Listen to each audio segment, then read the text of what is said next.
In my last video, I talked about leading with love. I talked about James Autry, and I did it for us to show care to our teams and to our customers, to do good by them. But if you're under critical stress right now, or you're living with PTSD or complex PTSD, that video might feel foreign to you. You have love for others, you know it, but you just don't feel it. So, can you ever lead with love or care for your team and your customers? The short answer is yes. The long answer is this video, and it is for you. Loving or caring for your team or your customers when you're experiencing critical stress or complex trauma is really not an abstract experience for me. I had to walk through my own complex PTSD while leading teams. And this is what I learned. Love does not disappear under critical stress or trauma, but our capacity to express that love decreases. You know, all of us live and lead on a spectrum. On the one end are outcomes that feel so life-giving and full, but on the other end are outcomes that feel heavy and suffocating and weighty. I call the life-giving part heaven on earth, and the other heavy part, suffocating part, absolute hell on earth.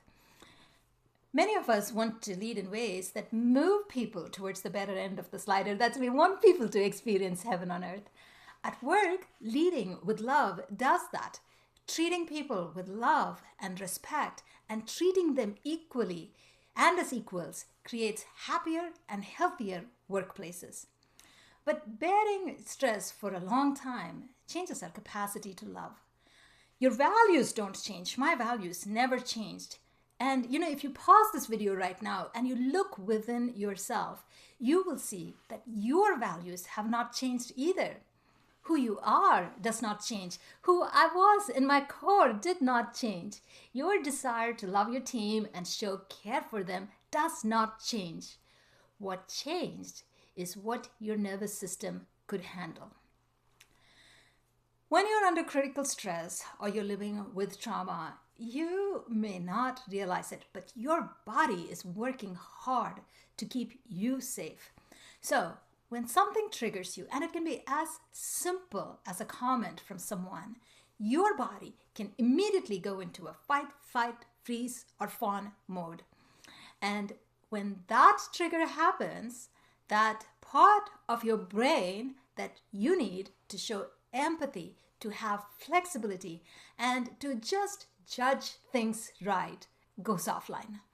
This is not a moral failure. This is not you abandoning your values. This is just a biological response. You may want to be patient with your team. You may actually want to express care when you know that somebody is feeling awful, but you just find that you can't. Love is still there, but the door to it is temporarily, not permanently, temporarily shut. And as a leader, you may have seen that it affects how you lead. In the last video, I shared that leading with love helps us to show special treatment to everyone at work, to have equity at work. But caring for people, seeing their needs, and what is going on in their life to show special treatment to them means we have to understand and feel their urgent need. Unfortunately, right now, when you are under critical stress or you're coping with trauma, the energy that it takes to understand how somebody else feels is impossible to bring up. Instead, patterns and routines, they start feeling safe.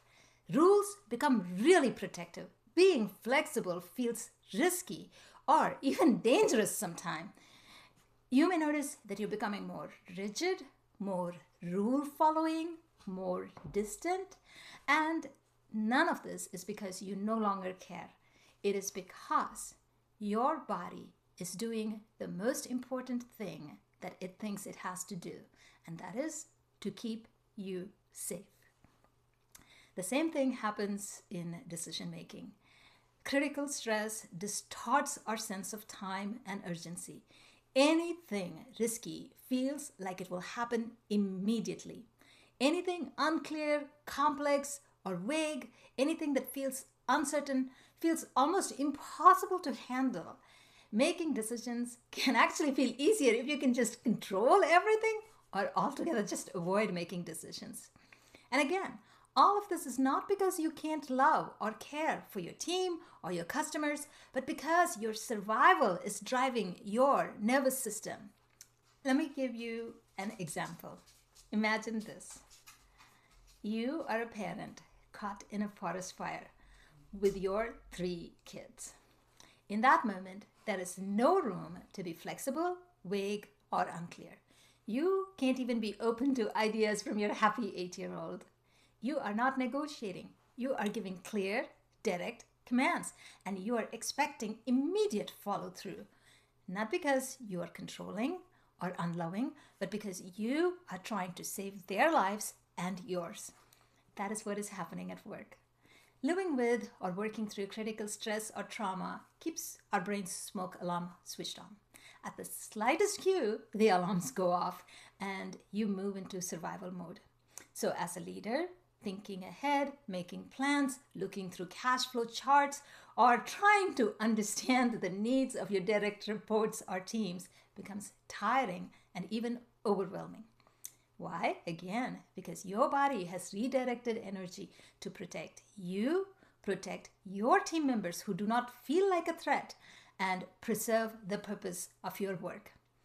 So, please hear me. You are not abandoning your values. You are not having a moral failure. What you are experiencing are real biological and structural changes in how your brain and your nervous system are functioning. At work, leaders with critical stress are often very, very ethical and highly responsible, but behind the scenes, they are very exhausted. So, what can help? There is no single answer or one-size-fits-all solution, but there are things you can do to work through this period of critical stress that you're experiencing and regain your capacity to work like you did before. In this video, I'll share 3 of them. First, find tools that help you to come back to the here and now when your brain turns on the fire alarm without a fire. My sister shared a simple trick with me. Touch something cold. The coldest thing that I could find was ice. So holding ice in a cup or a bottle of water frozen helped me. Someone else I know found using their senses very helpful, the 5, 4, 3, 2, 1. These tools don't help you with everything, but they help you to come back to the right now, and help you to start thinking again. Second, build your nervous system's limit to handle things that trigger you. Go slowly, but go steady and be intentional. Sleep whenever you can. Don't feel bad about sleep. It's healing. Eat healthy so that your body gets good vitamins. Work out in ways that support your body, your mind, and your spirit. This season will pass. Then third, don't do it alone. A therapist or a psychiatrist can help. A critical stress coach for work can help. I highly recommend getting a critical stress management at work coach. And not because I coach leaders, but because I have learned that having a coach, a critical stress management coach at work, will help you to not make decisions that you would regret later, and they will help you to frame so that you can make the decisions that you need to make now. Then, find a coach, a psychiatrist, or a therapist who you trust. If you feel that they don't understand you, find someone else. You know, it is their job, your coach, your psychiatrist, your therapist, it's their job to understand you. It's not your job to understand them. Then, have close friends, and this is really important. Have a close or a trustworthy coworker to walk with you at work. This is a person who will be able to recognize when you are getting triggered, when you're going out of your window of tolerance, and they will be able to do a reality check with you, but with respect and with love and treating you equally. They'll be able to do a reality check with you. Find a person like that, a person trustworthy at work who can help you do a reality check when they sense that you're getting out of your window of tolerance. As you work through critical stress, work capacity returns, clear thinking returns, and it can feel amazing, better than before. And love becomes natural and easier to express again. You will lead with love, not by forcing it, but by allowing your body, mind, and spirit to recover. And when your nervous system recovers, the love that you show your team will be backed by strength, courage, and resolve. So we will end here. But if this content was useful, please subscribe to our channel. I'm Shalini. Along with our small but strong team, we are here to help you build purposeful, values-driven, and fulfilling work life and work cultures. And if you worked with critical stress or trauma in the past, please share what you have learned in the comments below. Your experiences matter, your questions matter. They help me to learn from you. And actually, they help us all learn from each other, right? And I wish you the best work life, a joyful, happy, thriving work life. See you in the next release.